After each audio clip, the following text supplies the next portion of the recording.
Okay, so we're going to do a lie down with little Ripley dog, my able cockapoo companion.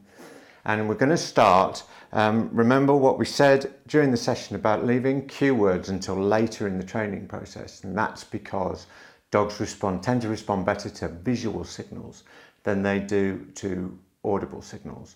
And we add that later on when the behaviour is really well entrenched and trained. So that would mean a lie down is going to be starting with a lure. So we're just simply going to let Ripley follow a treat all the way down to the floor, and she will, her body will naturally go down into a down position. Now, in some cases, dogs kind of rock back on their feet to the down, and some move themselves down on their front paws forward. So you may have to experiment a little bit with where you place the treat to get that position. But I'm pretty confident that Roxy and Marvin were doing it well just by bringing the treat down to the floor. After that, we're going to be looking at a large hand signal, which will be open palm all the way down to the floor, and that will be your large hand signal. Without the treat in your hand, you deliver the treat afterwards. Have it ready in your other hand behind your back. And then we go to a small hand signal, which would be something like that. And after she's rocking with that, we then add the cue word accompanied by the small hand signal a second later, so that she can get those two things associated. She knows that one means the other, and eventually she will start to beat you to the hand signal, and she will go to the down position with the word, and she won't need the hand signal, and then you can eliminate that.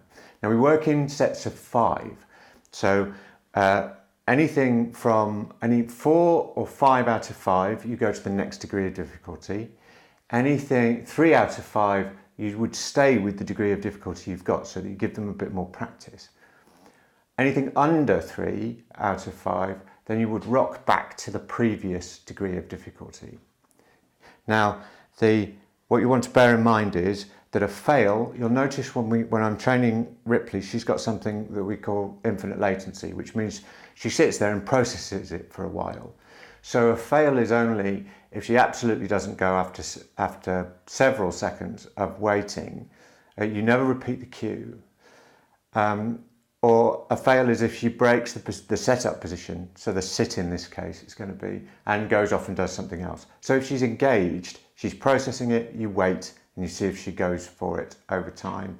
And if she breaks the position that she's set in, or loses interest, or you feel like you're going to reach your 90th birthday before she does this, then that's a fail too, in which case you'll count it, 1 for 1, 1 for 2, 2 for 2, and so on and so forth. But you'll see that in the demo.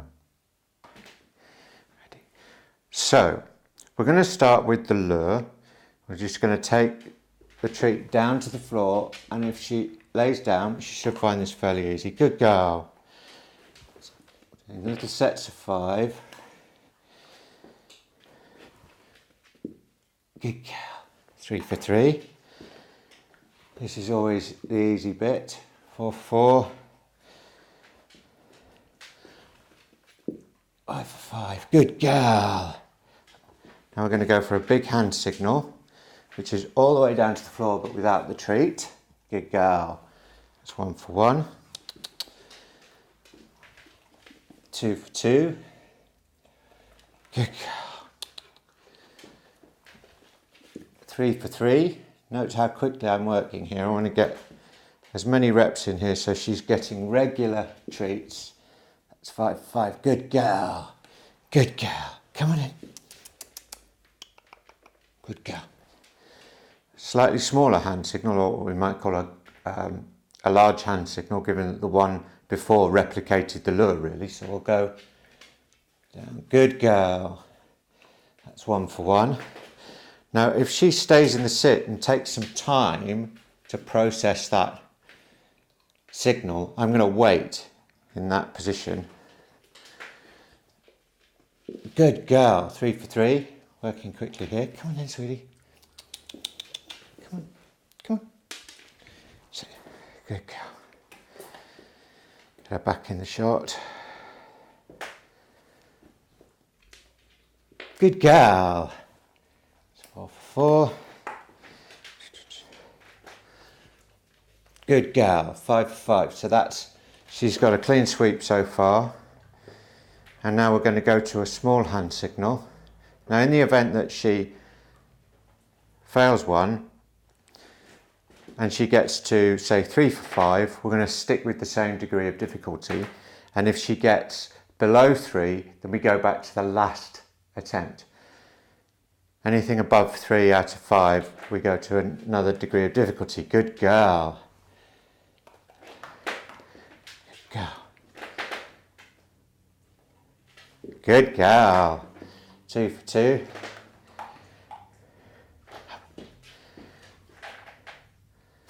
Good girl. 3 for 3.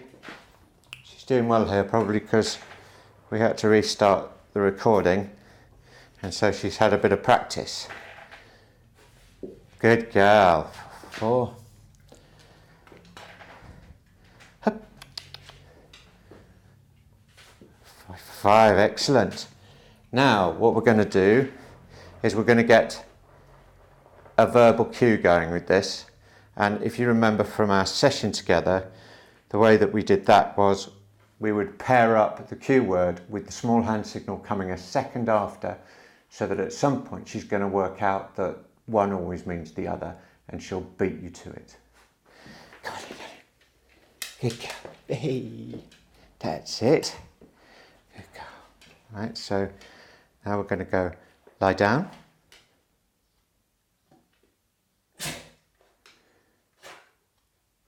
She's still processing it. Good girl.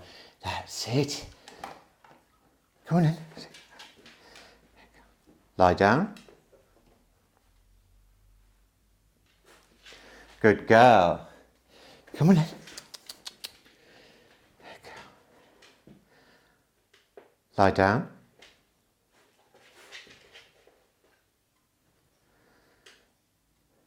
Should have had the treat hand. Good girl. She's getting excited now. She's working hard. She's trying to work it out. Come on in, darling. That's it. Lie down. Now you're doing this as often as you need to now. We're not working in 5s. We're just working. Come on, sweetheart. Good girl. Lie down. You see where she was starting to go then on the cue. Now you have a certain amount of, well, this is what I've been doing for the last 10 minutes. And then it must be that, but too bad. Come on. You want to do it on the cue, so that's not a successful one. Lie down. Good girl. Come on. Good girl. Good dog. Come here, sweetheart. Lie down. Good girl.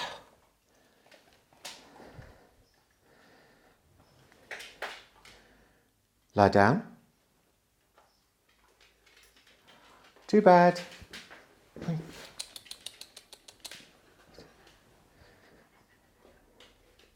Lie down.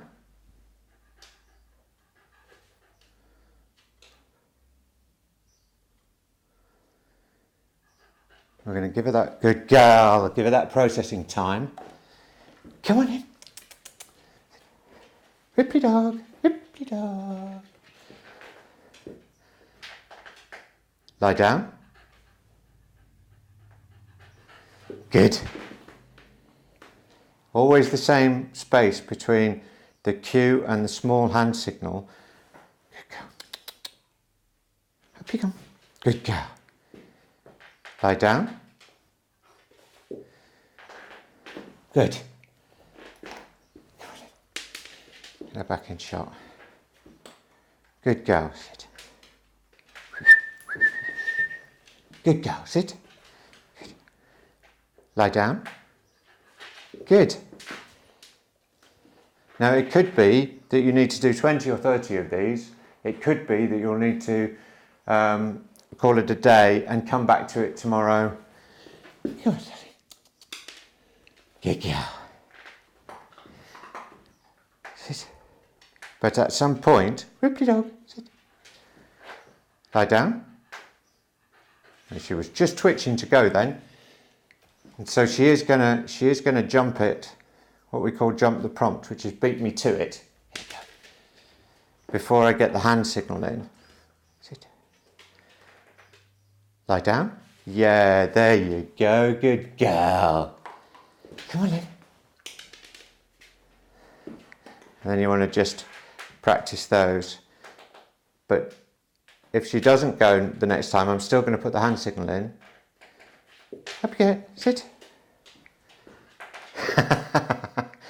She's defaulting to it now, but that's okay. As you train different behaviours, you'll start to be, that'll iron out, and you'll be able to start to get her distinguishing between one behaviour and another. Sit. Lie down. Yes, good girl, good girl. And then it's just a case of practice. Simple.